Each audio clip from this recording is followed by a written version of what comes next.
अस्सलामुअलैकुम दोस्तों और साथियों, उम्मीद है आप लोग खैरियत से होंगे। इस वीडियो में हम बात करेंगे बहुत सारे लोगों को जो प्रॉब्लम होता है पेट की गैस का। पेट की जो गैस है वो तीन किस्म की सूरत हाल में आपको परेशान कर सकती है।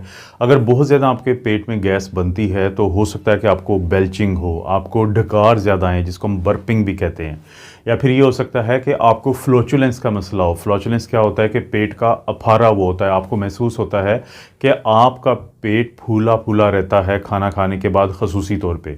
और तीसरी जो किस्म होती है वो होती है कि जब आपके पेट में या पूरा जो एब्डोमेन की अभी मैं बात कर रहा हूँ उसमें गैस ज़्यादा हो जाए तो फिर आपको हवा ज़्यादा आप पास करते हैं। तो ये तीन, जिसको हम फ्लैटस कहते हैं, तो ये तीन वो अक़साम हैं जो जिसकी वजह से आपको सोशल एम्बैरेसमेंट यानी समाजी तौर पर आपको अच्छा नहीं लगता कि ना ही आप अपने डॉक्टर से ना ही अपने दोस्तों से ये डिस्कस कर सकते हैं कि आपको गैस का मसला है, आपको डकारें ज़्यादा आती हैं, या आपका पेट हर वक्त आपको फूला फूला महसूस होता है, या फिर आप फ्लैटस ज़्यादा पास करते हैं। देखें, फ्लैटस भी 12 से लेकर 25 दफ़ा दिन में पास करना एक नॉर्मल काम है।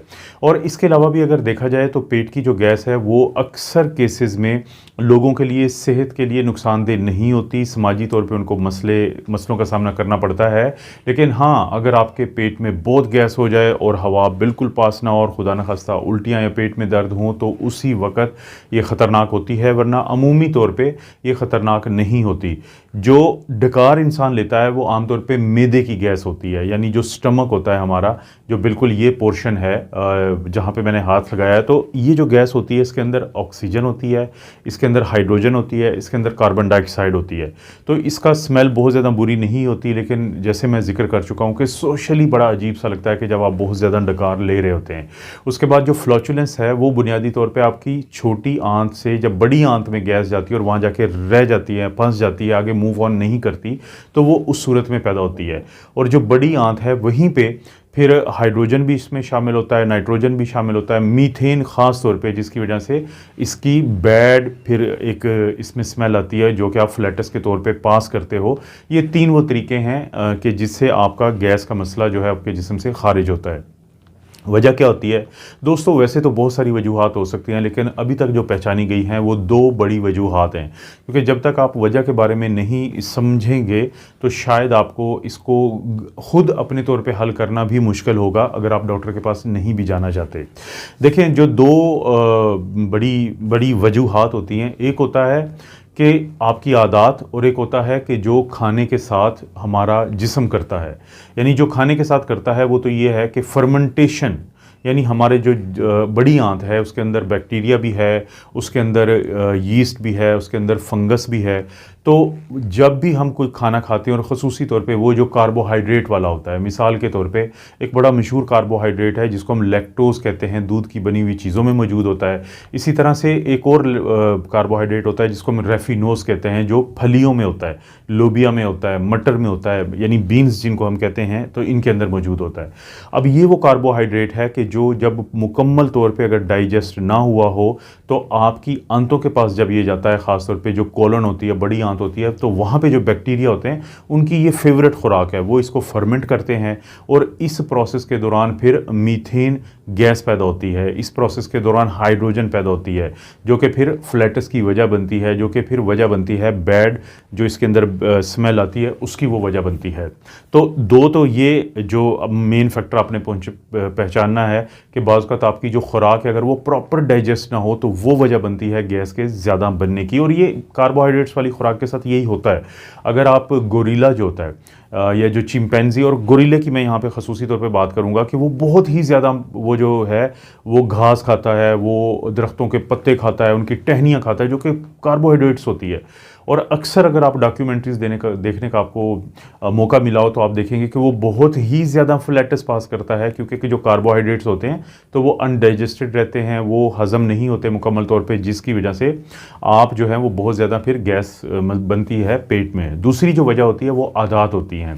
आदत क्या होती हैं कि मिसाल के तौर पे अगर आप जल्दी जल्दी खाना खाते हैं, अगर आप खाना खाते हुए बातें करते हैं, अगर आप खाना खाने के दौरान पानी पीते हैं, अगर आप टेंशन के अंदर हैं, बड़े स्ट्रेस के अंदर हैं फिर खाना खाते हैं, या फिर आप खाना की एक वक्त में ज़्यादा मिकदार खाते हैं और उसके बाद अगर खाना खाने के साथ साथ आप बहुत ज़्यादा ठंडे या गर्म मशरूबात साथ पीते हैं, जो बोतलें हम गैस वाली पीते हैं, और गैस वाली बोतलों का ज़्यादा पीना, ये भी एक वजह है।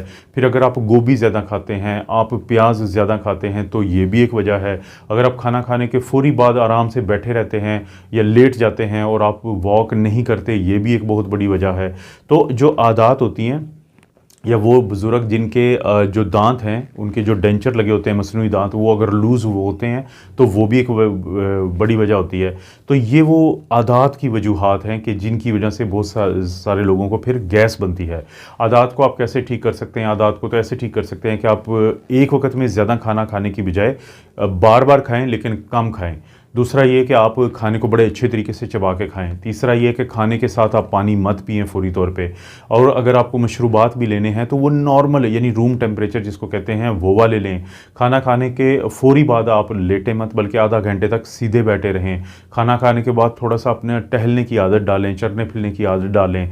और इसी तरह से फ़ौरी लेटने वाले जो लोग हैं वो तो कोशिश करें कि अगर लेटने की आदत है खाना खाने के फ़ौरी बाद, तो वो मत ऐसा करें। और फिर आप कोशिश करें कि दिन में किसी वक्त में आपकी फ़िज़िकल एक्टिविटी हो, कि आप वॉक भी ज़रूर करते हों। तो एक तो ये बहुत अहम बात है कि आपकी आदत अगर आप तब्दील करते हैं तो गैस बनने का अमल भी बेहतर हो जाएगा। लेकिन जो मैंने कार्बोहाइड्रेट की बात की थी, अब बहुत सारे लोग फिर जहन में सवाल आता है कि हम तो इतनी तारीफ़ें करते हैं कि आपको फल और सब्ज़ी खानी चाहिए, तो क्या फिर ऐसे खाने छोड़ दिए जाएँ? नहीं दोस्तों, इसका बिल्कुल भी ये हल नहीं है, बल्कि हल ये है कि इन खानों को आहिस्ता आहिस्ता कम तादाद में आपके जिस्म के अंदर जाना चाहिए। यानी कम क्वान्टिटी में ले लें, एक कप ले लें, एक बाउल ले लें, वो खाएँ, और दिन में 4-5 मरतबा खाएँगे तो ये मसला नहीं होगा। लेकिन अगर आप दूध से बनी हुई चीज़ें लेते हैं तो आप मार्केट से जाएं, तो लोगों से वहाँ से पूछें कि वो मुझे कोई दूध दें या कोई ऐसी प्रोडक्ट दें, डेयरी प्रोडक्ट्स जिसके अंदर लैक्टेज़ एंजाइम डला हो। क्योंकि जो लैक्टोज़ होता है कार्बोहाइड्रेट के अंदर या दूध से बनी हुई चीज़ों के अंदर, वो उन लोगों में हज़म नहीं होता जिनके अंदर लैक्टेज़ एंजाइम की कमी होती है। तो जब वो लैक्टेज़ ऑलरेडी पहले ही डला होता है उस दूध में या दूध से बनी हुई चीज़ों में, तो वो आपके अंदर प्रॉपर जाके अनडाइजेस्टेड कार्बोहाइड्रेट नहीं शामिल होने देता, तो गैस कम बनती है। इसी तरह से बहुत सारे लोग जिनको बीन्स के अंदर जो कार्बोहाइड्रेट है, जैसे मैंने रैफिनोज का नाम लिया था, अगर उनकी वजह से गैस ज़्यादा बनती है तो बीएनओ के नाम से एक बड़ा मशहूर है, ये भी एक एंजाइम जो है वो मिलता है, जिसकी वजह से जब आप खुराक में इसको डालते हैं, इसको खाते हैं, तो आपको काफ़ी ज़्यादा फ़ायदा होता है। लेकिन अगर आप कुछ घरेलू टोटके करना चाहें तो वो भी मैं आपको बता देता हूँ। अगर आप सौंफ इस्तेमाल करेंगे तो आपको फ़ायदा होगा, अगर आप हल्दी इस्तेमाल करेंगे तो आपको फ़ायदा होगा, अगर आप धनिया इस्तेमाल करेंगे तो आपको फ़ायदा होगा। इसी तरह से अगर आप ये जो पुदीना की चाय होती है वो पिएंगे तो आपको फ़ायदा होगा, अगर कैमोमाइल टी एक होती है वो पिएंगे तो आपको फ़ायदा होगा। तो ये वो चीज़ें हैं जिसको हम घरेलू टोटके कहते हैं। और बहसियत डॉक्टर के हम कुछ जो सिरप होते हैं जिसके अंदर सेमेथिकोन है, पाकिस्तान में बड़ा मशहूर एक सिरप है, ये मिलता है गैस के लिए।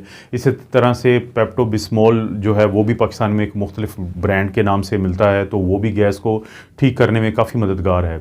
अपने इन मसलों को डॉक्टर से ज़रूर डिस्कस कर लें अगर आपको गैस बनती है, ताकि वो डॉक्टर आपको, जैसे इस वीडियो से भी खैर आपको बहुत कुछ पता चल जाएगा कि अगर आप अपनी आदत में तब्दीली लाते हैं, अपने खाने में जो मैंने बताया कि कुछ चीज़ों को एडजस्ट कर लेते हैं और घरेलू टोटकों को भी फॉलो करते हैं, तो आपका ये जो गैस का मसला है ये बिल्कुल हल हो जाएगा। 3 किस्म का है, डकारें लेना, पेट में गैस अफारा होना और हवा का ज़्यादा खारिज होना। तो इन तीनों का एक ताल्लुक एक ही चीज़ से है, और इसमें एक ही चीज़ें होती हैं, ऑक्सीजन है, कार्बन डाइऑक्साइड है, नाइट्रोजन है, हाइड्रोजन है और मीथेन है। ये गैसेस होती हैं, और मीथेन की वजह से इसमें बुरी स्मेल भी आती है, जो आपके फ्लैटस में जब या फिर हवा जो खारिज होती है तो उसमें जो बैड स्मेल होती है। ज़ाहिर ये सोशल इशू ज़्यादा है बनिस्बत आपके फ़िज़िकल हेल्थ से रिलेटेड। इस तरह की वीडियोज़ मिलती रहेंगी। वीडियो को लाइक करें, चैनल को सब्सक्राइब करें, और कोई वीडियो लगता है दोस्त रिश्तेदार को फ़ायदा दे सकती है तो शेयर के ऑप्शन से ज़रूर शेयर कीजिए करें।